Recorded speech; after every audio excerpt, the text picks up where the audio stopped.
The story begins with a girl named Aryong, who is the daughter of Lamp, the boss of Hong Kong's powerful gang called Black Dragon. Aryong attends one of her father's high-profile gatherings, where members of a rival gang try to insult her. Aryong confidently impresses the guests with her sword skills. But during the performance, one of the rival gang members intentionally breaks a glass and throws it on the floor. The sharp pieces pierce Aryong's feet. Even in pain, Aryong refuses to stop dancing. Seeing her stumble, the guests begin laughing and mocking her. This deeply angers Aryong, and she suddenly stabs the man's hand with her sword, the same man who threw the glass pieces on the floor. After this attack, the rival gang members move forward to fight her, but Boss Lamp stops everyone and settles the matter there. However, Aryong still wants revenge. The very next day, she tracks down the rival gang leader whose man insulted her. Soon she finds him sitting alone in a salon and immediately kills him by slitting his throat. The scene then shifts to the dead gang leader's funeral, where a high-ranking member of the gang swears revenge against Aryong for killing his boss. Because of this danger, Lamp decides to send Aryong to his trusted friend Big Boss for protection. Big Boss is known as the most powerful gangster in Korea, so Lamp believes his daughter will be safe there. On the other side, we see Big Boss assigning a man named Gi-chul to take care of Aryong. Gi-chul is actually the lowest-ranking member of the gang, but Big Boss chooses him because he supposedly knows Chinese. In reality, however, Gi-chul doesn't understand Chinese at all. The next day, Gi-chul and his two friends go to the airport to receive Aryong. They initially think Aryong is a man, but soon they realize that Aryong is actually a beautiful young woman. From Aryong's way of speaking, they understand that she is very strict and short-tempered. The problem is that none of them can speak Chinese, and Aryong also doesn't know Korean. Because of this language barrier, Aryong and her new caretakers are unable to communicate properly. After this, Aryong goes to meet Big Boss, who welcomes her warmly and tells her that she should never feel alone here. He also explains that in Korea, Gi-chul and his team will work under her, and as long as she stays here, they will take complete care of her. A little later, Gi-chul and his men take Aryong to her new house. There, Gi-chul and his friends start showing off their fighting skills to impress her. We soon learn that Gi-chul actually doesn't know how to fight properly and is only pretending in front of Aryong by beating up his own friends. But then Aryong suddenly enters and easily defeats one of Gi-chul's men, making everyone realize that she is not a normal girl but a highly skilled fighter. At the same time, a girl named Yeon arrives there. She's a translator who translates conversations between Aryong and the gangsters. Yeon is scared of gangsters, so instead of translating exactly what everyone says, she changes their words into softer and friendlier versions. During the conversation, Aryong requests Gi-chul to help her find her mother.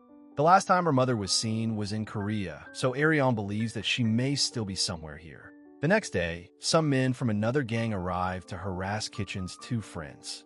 Seeing them in trouble, Aryong decides to help and kicks a small table toward the gangsters, knocking them down. Gi-chul and his friends start beating them one by one. The rival gang members get badly injured and run away.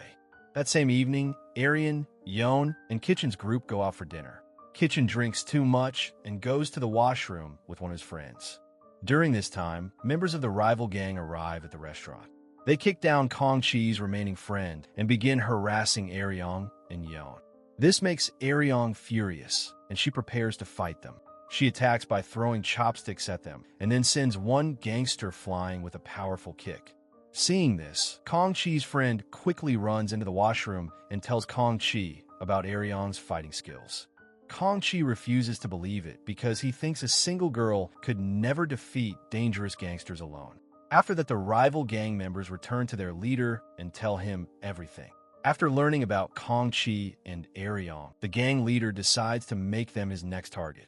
The very next day, after researching Gi-chul's background, the rival gang invites both Gi-chul and Aryong to their headquarters, and the two decide to go there. When they enter the headquarters, Gi-chul gets shocked after seeing his two friends badly injured. The rival gang had brutally beaten them up. Seeing their condition makes Gi-chul furious, so he walks toward the rival gang leader to attack him. But since Gi-chul doesn't really know how to fight, the leader easily punches him in the face and knocks him down. At that moment, Aryong steps in to help him. She picks up a peanut and throws it at the leader's face. Taking advantage of this, Gi punches the leader hard, sending him crashing onto the floor. Now the rival gang members surround Gi and start beating him badly. Even after getting beaten up, Gi keeps trying to protect Aryong and fulfill his duty.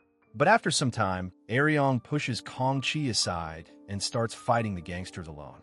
During the fight, Aryong uses her powerful kicks to knock down the gangsters within seconds. Seeing her incredible fighting skills, Gi is left completely shocked. After this, Gi and his group return home. Everyone is impressed by Aryong's fighting skills, but at the same time, they're also scared of her because of how powerful she is.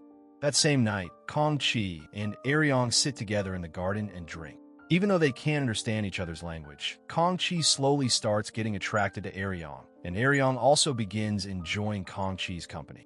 The next morning, the whole group has breakfast together. This time, Aryong treats them kindly. But Yeon purposely mistranslates Gi's words to create fear between them. In reality, Yeon enjoys teasing everyone like this. Later, Gi and his friends go to their headquarters, where they see the rival gang leader arriving there after accepting his defeat.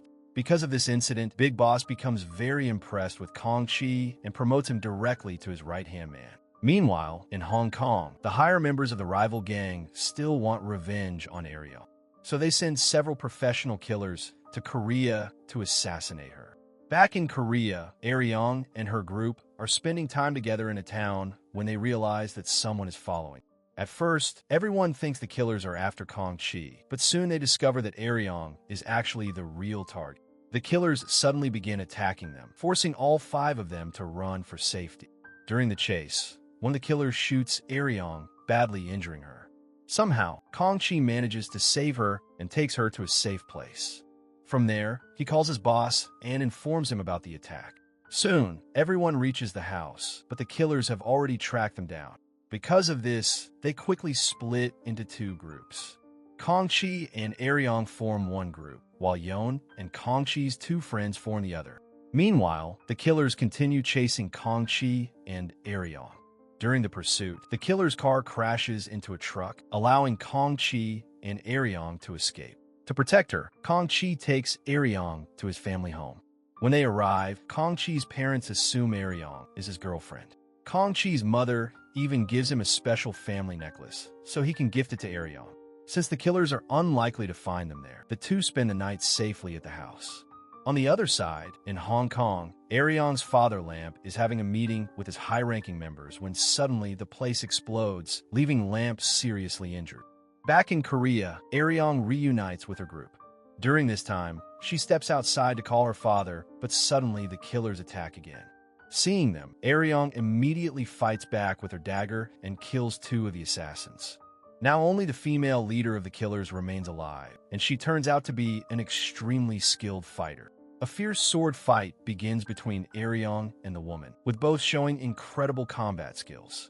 However, the female assassin is stronger and manages to injure Aryong. Using her intelligence, Aryong hides inside a pile of grass. The assassin begins stabbing the pile with her sword, trying to find her. At the moment, Aryong attacks and killing her. After the fight, Aryong finally goes to meet her mother. But when she arrives, she discovers that her mother has started a new family and is living happily with them. Because of this, Aryong decides not to meet her and leaves while crying. Deep inside, she fears that reconnecting with her mother would destroy her new happy life. After this emotional moment, Aryong decides to return to Hong Kong. Gi tries to stop her, but Aryong ignores him. After reaching Hong Kong, Aryong meets her father, who has been badly injured in the explosion. Seeing his daughter one last time, her father dies in front of her. The next day, Gi also arrives in Hong Kong. There, he gives Aryong the family necklace. Seeing this emotional gesture, Aryong kisses Gi. Soon after, we see the wedding of a high-ranking member of the rival gang. The rival gang boss is also present there, the same man who was responsible for killing Aryong's father. At the same time, Aryong enters the wedding disguised as the bride and walks toward the boss. Suddenly, she pulls out her sword and attacks him, creating chaos everywhere. The gang members immediately prepare to kill Aryong, but at that moment Gi arrives with his men. While dodging bullets, Aryong kills several gangsters. Meanwhile, the rival gang boss manages to escape. Aryong chases after him and reaches a dark tunnel where another group of gangsters surrounds her. Even there, Aryong fights back fearlessly and injures them with powerful kicks. After escaping the tunnel, Aryong continues searching for the boss. During this time, the boss's right-hand man suddenly shoots at her, but Aryong avoids the bullets and throws a dagger into his chest, killing him. Finally, Aryong reaches the boss, who is already injured. She attacks him with her swords, but the boss pulls out a gun and shoots her in the leg. Then he points the gun at her head and starts laughing. But suddenly Gi-chul arrives there and distracts the boss. Furious, the boss shoots Gi-chul, causing him to fall off the building. At the same moment, Aryong attacks the boss, stabs him in the chest with her knife, and throws him off the building to his death. After that, Aryong looks down and realizes that Gi-chul is still alive because he had fallen onto a garbage truck below. The scene then shifts, and we see that Aryong has now become the new boss of the Black Dragon Gang. On the other side, Gi-chul is at the airport preparing to leave Hong Kong. During this time, Aryong's right-hand man advises her not to let Gi-chul leave for Korea. He reminds her that her father made the mistake of letting her mother go, and he doesn't want Aryong to regret making the same mistake for the rest of her life. Hearing this, Aryong rushes to the airport with all her gangsters and stops Gi-chul on the way. There, she finally proposes to him, and the two hug each other emotionally. And with this, the movie comes to an end.